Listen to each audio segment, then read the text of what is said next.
है कि आप खा सकते हो।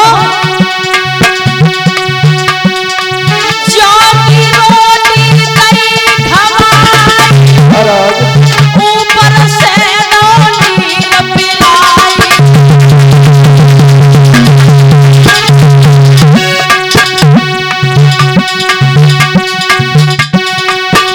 टूटे खटोले पर बैठा लिया, जौ की रोटी खवा दी और मैया अपने पिया के पैर दबाने लगी। धीरे धीरे दबाई रही पाई, भीगी हंसी पिया से हंस रही।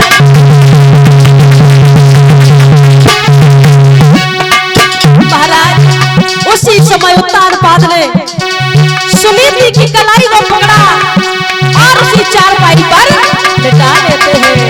आज मैया सोचने लगी है, हे प्रभु तूने मेरी मन की बिगाड़ी।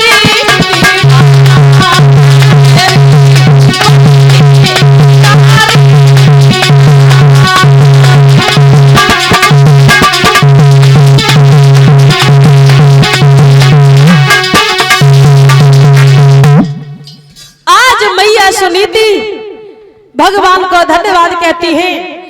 जैसे 3 बजे उत्तानपाद ने कहा है, सुनीति मुझे जाने दीजिए, नहीं तो अगर उसने जान लिया न वो तुम्हें जिंदा रखेगी न मुझे जिंदा रखेगी। 3 बजे के समय महाराज उत्तानपाद चले जाते हैं।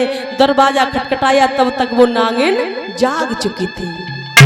जैसे ही दरवाजा खोला, एकदम से चिल्ला के बोली है, मुझे पता है तुम कहीं नहीं उस सौत के घर से आए हो।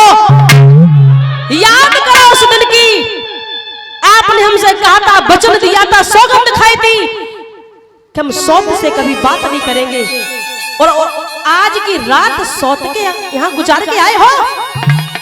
बोली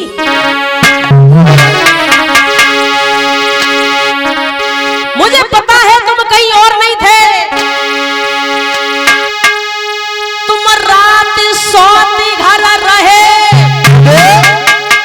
और समझ में न ले रही धमकाई। और बादन की करी ले याद, राजा कसम हमारी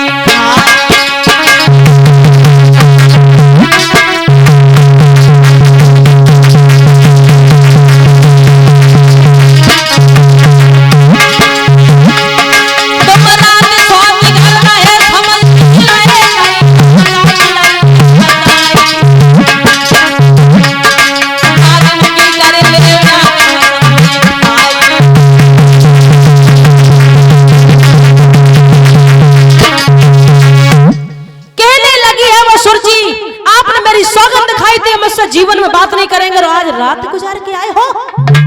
उत्तानपाद समझ गए चोरी पकड़ी गई, क्या करें कैसे बचे, अब तो ये ना मुझे जिंदा छोड़ेगी ना सुनीति को। उत्तानपाद कहने लगे मुझे ही कुछ करना पड़ेगा। उत्तानपाद झूठ बोल जाते हैं। उत्तानपाद कहने लगे हैं, नालायक, सारी रात दरवाजे से खड़े रहे, सारी रात दरवाजे पर पड़े रहे, खुद सो जाती है, उल्टा हम पे दोष लगाती है। ले ये तलवार, मुझे भी मार दे उसे भी मार दे।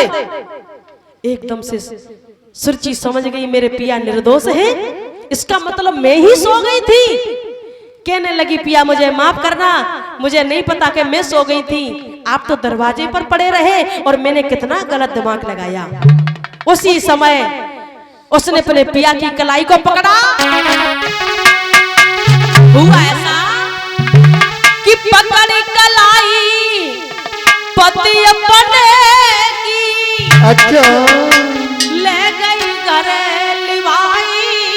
महाराज और क्या किया, फूलन सेज सजाई नारी नींद लहालो मिलवाई।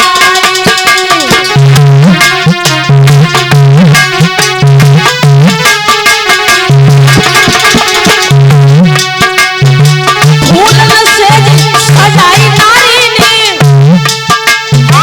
लहालो मिलवाई। धीरे धीरे पावन में समय बीतियो।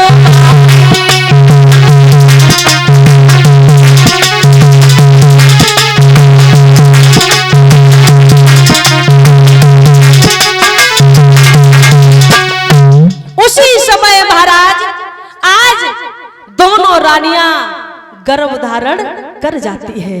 बोलिए गोविंद भगवान की। उसी रात्रि में दोनों रानियां गर्भ धारण कर जाती हैं। धीमे धीमे समय व्यतीत हुआ, प्रसव पीड़ा की बारी आई है तो मैया सुनीति के गर्भ से एक बहुत सुंदर बालक ने जन्म लिया, जिस बालक का नाम है ध्रुव। बोलिए ध्रुव महाराज की। सुरुचि के गर्भ से एक बालक ने जन्म लिया, जिस बालक का नाम है उत्तम।